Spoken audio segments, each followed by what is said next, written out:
everyone. Thank you for coming out to support me and hopefully to learn a lot about what I've been up to these last 2 years in Senegal, a country in West Africa.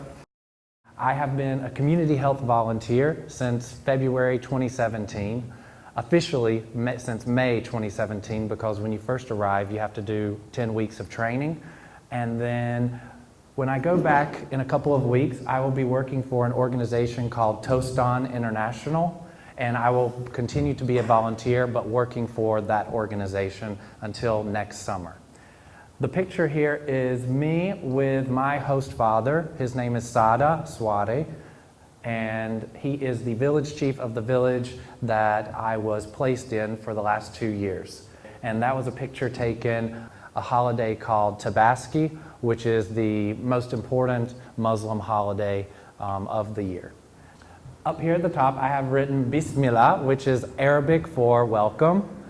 Arabic is a language that is known by most of the population in Senegal, considering the fact that most of the population, upwards of 95%, are Muslim. So they are learning Arabic from a very young age, and so therefore, regardless of whether you're speaking French or whether you're speaking many of the local languages, Arabic is mixed throughout because it's the language that they learn their religion in. Onjarama is also a way to greet someone in the language that I learned in Senegal. The language is Pular. So Onjarama can mean welcome, hello, goodbye, and thank you. So it's a very useful word. Bienvenue is French for welcome. The French colonized Senegal, and so that aspect of their history and the culture still exists today. This is a picture of the group of volunteers that I arrived in Senegal with back in February of 2017. That was us on the day of our swear-in here at the ambassador's residence in the capital, Dakar. Over 200,000 volunteers have served abroad in over 150 countries, 140 countries since 1961. And currently we have volunteers in 60 countries. The first goal is to help the people of interested countries, meaning countries that want us to be there, in meeting their need for trained men and women. The second goal, to help promote a better understanding of Americans on the part of peoples served. And the last one, to help promote a better understanding of other peoples on the part of Americans. So once you have applied and been accepted and fly over to the place where you are going to spend hopefully the next 27 months of your life, you first must begin with the pre-service training, and it involves some technical skills training related to the work sector that you will be a part of, community cultural training, and language training. You go out with your language and cultural facilitator and you spend sometimes 2 or 3 weeks at a time living with temporary host families to practice learning about how to live with Senegalese people and how to speak the language that you're going to be speaking for the next 2 years. In this picture, I have 3 dear friends of mine. This is Alex, Sherry, and that's me. And these were 2 of our language and cultural facilitators. This man's name is Omar, and this man's name is Mamadou. And these 2 ladies here were 2 of the host mothers. You are training host country nationals on things like agricultural, health, and financial practices to encourage positive behavior change. One off the top of my head that we try and change in Senegal is the practice of home birth, giving birth at home. It's something that's still done, I wouldn't say the majority of the time, but too often. Another example is proper hand washing. We also act as cultural ambassadors between host countries and America. So I'm an American and I live with Senegalese people, and so I try my best to impart on them the best idea I can of America. You then have more technical skill training related to the sector that you will be working in. Then you go back to your village after in-service training, where you will then hopefully implement projects and then do project evaluation for a period of 18 months. You're usually finished with all of your projects 3 months before you finish up your Peace Corps service and go home. Here we have the 6 working sectors of Peace Corps, the entire Peace Corps, not necessarily Senegal. Agriculture, youth and development, education, health, community economic development, and environment. So this is the Sahara Desert. Senegal is located here. You've heard of Morocco. Morocco is here. Our neighboring countries are Mauritania, Mali, Guinea, Guinea-Bissau, and then it's very unique in that there is a country inside of Senegal. And this is because of colonialization. When the British arrived, they really wanted the Gambia River for trade purposes. So the French and the British agreed upon the British making an entire country inside of Senegal. So that's why you see a little piece of white there in the middle of the country. And as you can imagine, having a country inside of another country poses transportation issues. We have 16 million people in Senegal. An important fact to note is that 62% are under the age of 24. The capital of Senegal is Dakar. Dakar is the largest West African city. Now think, we've got a country the size of Colorado and the population of us in North Carolina, and there are 26 languages spoken. Okay? In the village that I was living for 2 years, I could get on my bicycle, leave my house, bike 5 minutes down the road, be in a village where they were speaking a completely different language, bike 5 more minutes down the road, be in another village where they're speaking a completely another language. And that's just in a mile stretch of road where I was living. My village was mostly Muslim, but a large Catholic population. They celebrate each other's holidays. They send food when there is a holiday to celebrate, regardless of what religion they are. The picture here is of the current president, Macky Sall, on his campaign. So this is a typical image of a presidential candidate on campaign. This is by no means a scientific list. It's what I've come up with of what I consider to be the 10 most important aspects of the Senegalese culture as based on my experience and what I've seen, okay? Number 1 is absolutely the religion. Regardless of if you're Muslim or Christian, that is going to be the most important part of your life. Number 2 is the family structure. Please try and learn this word, Teranga. It's a Wolof word. The majority of the population speaks Wolof, and this word means hospitality. The national soccer team of Senegal is the Hospitality Lions. They're the Lions of hospitality. That's how important it is. Being hospitable is not only a responsibility of the host, you as a guest also have to partake in this concept of hospitality. So bringing family fruits or vegetables or tea, sugar, things of that nature, it's very important. And also, when you leave, like when I left my host family a couple of months ago, it's important for them to show you respect, and then they will give me a gift because I'm leaving. Visitors are treated like royalty. No one will ever be turned away from a meal. I was waiting for a bus probably 6 months ago in Dakar, the capital, and this Senegalese man came up to me and said, I am poor, I need money for food. He made a mistake by telling me that he needed money for food, because my response was, I have been here for 1.5 years. I know exactly how this place works. If you're that hungry, you just gotta walk into a house and ask someone for food, and they will give it to you. And he looked at me, he laughed, and he walked away. Since I've been back here, it's sometimes weird for me to begin eating and then see someone like in a restaurant walk by the table when I first get my food, because my first instinct is to tell that person to come eat, because that is what the culture is. If you're eating outside with your family around the bowl, which we'll get to in a minute, and someone walks by your hut or your compound, you have to tell them to come and have food, or else those people are going to think that you're rude. And it is rude in that culture to not invite someone to eat with you.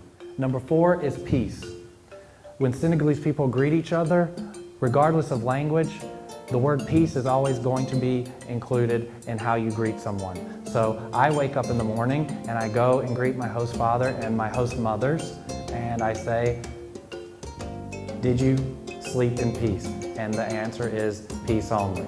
Well, then let's say I'm at the market and I go and greet someone in the market and I say, "Hello, how was your morning? How was your night?" The response is always peace only. How is the family? Peace only. You can even ask someone, "How's the work going?" and then they can say peace only. Peace is a part of the Senegalese culture, and they pride themselves on that fact. Number 5 is the cuisine. They're very proud of their food, although I find it to be sometimes a little repetitive, but they really enjoy it, and I do too. If someone's a good cook, it's great food. The basis for the cuisine of Senegal is rice, millet. Have you heard of millet? It's a type of grain. Fish, peanuts. Senegal used to be one of the world's leading producers of peanuts. Goat, beef, chicken, and lamb. And almost always, unless you're at a restaurant that's nice, you're going to be eating at a bowl like this, surrounded by other people, and you're going to have your little part of the bowl that's in front of you. And sometimes people will be eating with their hands, sometimes people will be eating with spoons, but that's how it's done. If you're eating with adults and children, then children will be sitting on the feet of whoever their adult is. Number 6 is music. People are always hanging out, listening to Senegalese music, not oftentimes non-Senegalese music. Also the fact that West African music is the basis for American blues and jazz. Why? Because of the guitar and the deep driving rhythms oftentimes made by the drums. Work. If you have a job, which not a lot of people do, if you have a job, you're very respected. You're very respected. And people are always trying to find work. People are always asking me to help them find work. Number 8 is another word that you may have never heard of, ataya. Ataya is a kind of tea. People are always making tea and taking breaks and hanging out. The making of tea can take up to sometimes 1 to 2 hours. So you'll typically see a bunch of men sitting under a shade tree making tea, and they'll be sitting there for hours. And what will they be doing for those 2 hours? They'll be talking about politics. Talking about politics and having tea, they're one and the same. And then, of course, I couldn't be talking about a country that's not America without mentioning the importance of soccer. Everyone plays it, watches it. In the main Wolof culture of Senegal, wrestling is huge. There was recently a big wrestling match in Dakar, and I think there were 50,000 people there. So this is the Touba Mosque. Touba is one of the largest cities in Senegal, and that is where we can find the largest mosque in West Africa, and I think it can hold 7,000 people. Our training center, Peace Corps Training Center, is here in a town called Chess.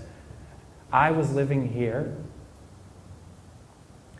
In the middle of the country here is a huge national park where the roads are terrible. So for me to get to where all of my meetings were and to get to the capital, if I ever needed to go to the doctor, this trip would take sometimes 20 to 24 hours, even though it's just 500 miles. All Peace Corps Senegal volunteers have host families because that's how the relationship is set up with Peace Corps and the country of Senegal. It's considered very important. Peace Corps volunteers elsewhere live alone most of the time. They have their own apartments. Peace Corps is very against doing projects by yourself. They really want Senegalese people to be a part of it. So I was based at a hospital in my village, and so I would go there every day and see where they needed help, if they needed my help with anything, because they were short-staffed. So something that I would have to help with often was every Wednesday we would have vaccinations for children from newborns all the way up to 2 years old. So I would do the paperwork for that because they don't have enough people to be doing the baby weighing, to be doing the actual vaccinating and all the paperwork. And it can be quite hectic when you have 50 people waiting and you have to do this all in under 2 to 3 hours. I worked with women's groups to build things called tippy taps. Tippy tap is something that's made with 2 sticks that are Y-shaped, and then you lay a stick across them with like some sort of water container that can be manipulated to like where you tie a string to the end of it as like a pedal, and then you poke a hole in the container and then water comes out, and it's a makeshift sink essentially. And then with a middle school club that I had, we did projects on and lessons on sex education, hygiene, and then also had trainings with healthcare providers about service quality improvement. And then my secondary projects and community involvement in the Peace Corps was this program called the Michelle Sylvester Scholarship, and I was lucky enough to be the coordinator of it for 1 year, 1 school year. And the year I was the coordinator of it was the largest year ever. There were over 1,000 girls' scholarships funded, and that involved more than $40,000 in grant money coming in. It does not cost $40,000 to send 1,000 girls to school, but the year that I was the coordinator of it, we changed the program a little bit so that volunteers could request money to not only fund scholarships, but to start clubs with these middle school girls. And so funding different activities like soap making, for example, was a reason why the money was so much. I also was able to co-direct a youth camp that was for 2 weeks. The volunteers in my region every year do a 2-week youth camp right before school starts again in the month of September. I really enjoy getting to live in a safe country that is vastly different from mine. My number one worry there is transportation based, okay? That's really the only thing I'm worried about in terms of my safety. If I'm in a larger city, I am paying attention to like people who want to pickpocket me, you know, like any place. But that's probably the number one positive for me. Learning a new language has been very interesting. It's definitely a positive, but it's been difficult. It's a language that's not traditionally written. We do have textbooks that have the language written that we've come up with, but learning a language with people who don't know how to write it is sometimes a challenge. Having a host family has been so rewarding. I was lucky enough to be given a host family that has had 4 volunteers prior to me, so they kind of already knew what was going on. They've seen it all, so they were just kind of ready for me to come in, and I never had any issues with them, and I don't think they had any issues with me. I enjoyed the Peace Corps community, the volunteer community. Most people are around my age, so you basically just get given a lot of friends. You can imagine things in an underdeveloped country. Things are oftentimes what you could imagine it was many, many years ago here. So I consider that a positive for me, but that's, I think, from a place of privilege, coming from a place like here. And then also dancing. Senegalese people are always ready to dance, and they're always ready to see me dance. So that's definitely been good. If you've ever heard this expression, inshallah, that's again Arabic. Inshallah means God willing. So you can make plans with someone today to go tomorrow to have a meeting, and they could say, oh, they will always say inshallah if ever you're talking about the future. And basically it just means I don't know if this is actually going to happen or not. I've applied for a 3rd-year extension opportunity as still a Peace Corps volunteer, but not really doing anything with the Peace Corps anymore. I will be working with another organization called Toast On International, and there, where I will be working is actually in the same city where our training center is. So I'm lucky that I'm getting to move to a city that I already know, and I'll be working for an organization that is doing some good stuff, mostly in women's empowerment and human rights. So they have a training center where they hold trainings throughout the year that last for 10 days each in English and French based on their community empowerment program. People from all over the continent come to learn about their community empowerment program. I will be working with their training center on those trainings. So that will be what I will be up to for the next year. In having done this, I've come to realize that in order to do good for others, you have to do good things for yourself. Because if you're leaving yourself out of it, then it's not very sustainable and may not even be very genuine. So it's important to me, after having had this experience, to focus really on what I'm doing for me, so that I can hopefully do good for other people. I've definitely been getting more out of it than I put in. I think I kind of anticipated that going in, considering the fact that that place is so hospitable. Really, people give me so much more than I can give back to them. If you ever have time to think about what's going on around the world, maybe you think it's mostly a bad place outside of here because countries are not as good as we are or not as rich, whatever it may be. But life is going on and people are living. They're not just existing, they're living. They're living with their families and they're doing the best that they can. Thank you for coming, and thank you as well to the Belton Museum, to Abigail Burden. Thank you. I appreciate it.